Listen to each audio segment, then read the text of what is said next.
So I thought I was ready. I had all the training in the world, but in the end I couldn't get the motorcycle license in the UK. At least not this try. Stay tuned and I will tell you how you can learn from my mistakes and hopefully get your British motorcycle license in your first try. Hi, this is Silvio and I just failed my Mod2 motorcycle license.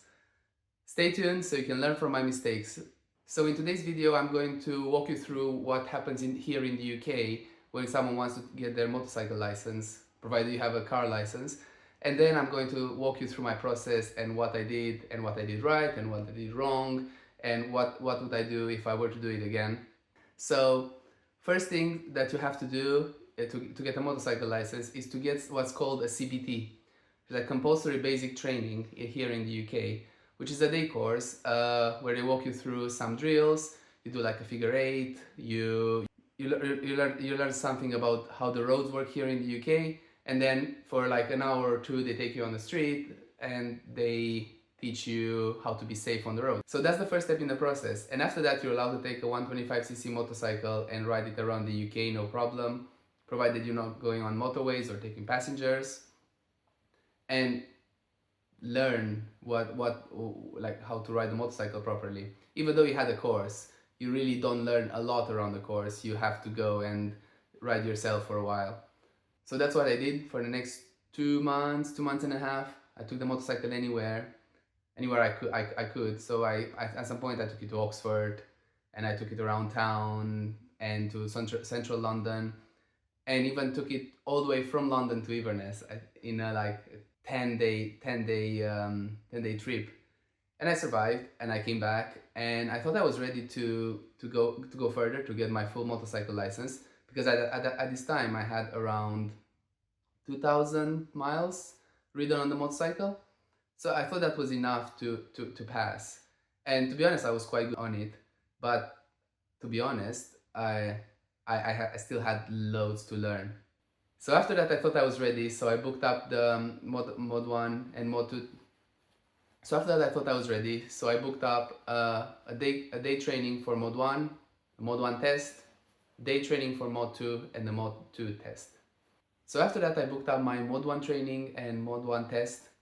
Mod 1 is when you don't go on the road, but you do tricks in an enclosed space. So you go at first and you park up your bike, and they ask you to rotate it into another bay. And then you do that, you get on your bike, they make you do slaloms and then a figure eight. Then you do some slow riding, a U-turn, and after that you're done with the slow speed maneuvers, and it's time for high speed. And there's 3 maneuvers you need to do during high speed.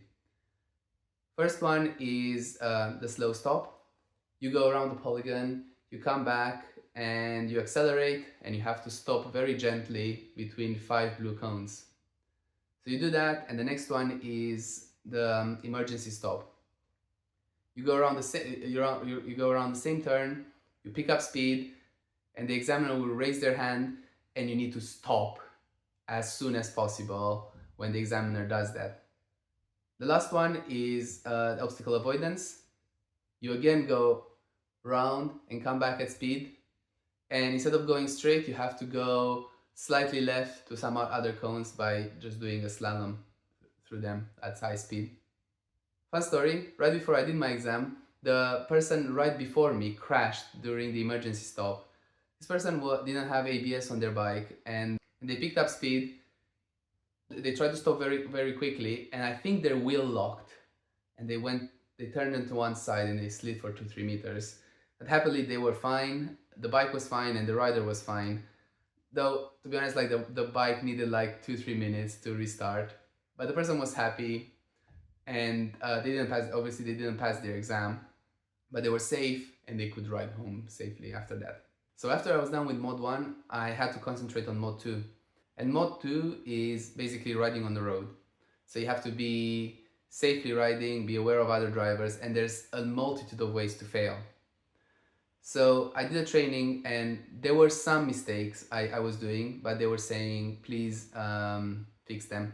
So I did a training, and I had a couple mistakes that they said they would fail me for, but I managed to weed them out by riding on my own. So I thought I was ready.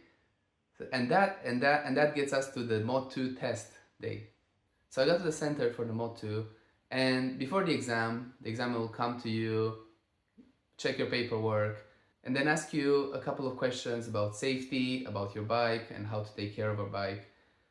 These can be questions like, oh, how do you change the oil? Or how do you test your brakes? Also, there's like a pillion passenger question, which is how do you keep someone safe as a passenger on your bike? And then you're off to go. So you put on your helmet, you get your gear, you get on your bike, and the examiner tells you to go left or right. You have like a small earpiece where they can communicate with you, but you can't communicate back. So they will say left, right, at the roundabout, take the second exit, and things like that. And during that day, I thought I did 3 mistakes, but it turns out I only did 2. So the first mistake, which was a failure mistake for me, was so the first mistake, which I thought. So the first mistake. So the first failure mistake. So the first failure mistake I made. So the first failure mistake I made was they told me to go left, and I was checking right for cars to come, and I forgot to look left. So the examiner thought that was dangerous, and they would fail me for it. Second one, which I thought it was actually a mistake, but it wasn't. I was doing 30 on a 50 road, and the examiner told me, this is an unmarked 50 road, please pick up the speed to 50. It was because one of the signs, like one of the speed signs, was missing. So the examiner told me the correct speed, and we continued riding. And I was actually a bit nervous because I didn't know if I actually missed the sign or the sign was not there. So the fact that he didn't mention it at the end of the exam meant that the sign was actually not there. So I was fine. Third mistake I make, which is actually the worst one in that test, was the examiner made me go on like a 70-mile-an-hour road, like a dual carriage 70-mile-an-hour road. And I was going straight, and there was like a merging lane coming from the left. So I saw it, and I realized, because the traffic was quite congested, I wanted to let the cars on the left merge onto my lane and have no problem with that. So I turned right. The examiner didn't think anything of it.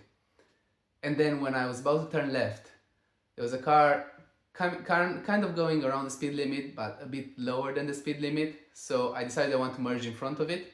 So I sped up, I went in front of it, and then I realized I was going a bit past the speed limit, and I didn't want the examiner to tell me that I was going too fast. So I decided to slow down, and the car in the back slowed down as well, so it wouldn't crash on me. And that cost me my exam. After that, we rode for another 10 minutes, came back to the test center.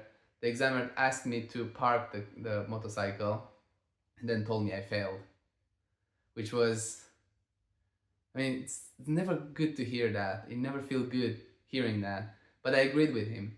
He was right to fail me in that day, because I did some mistakes that, if the cars were not paying attention, could have cost me my life. So I agree with him totally, and right now I'm trying to book my test again and trying to become a better rider. But until then, I will need to improve.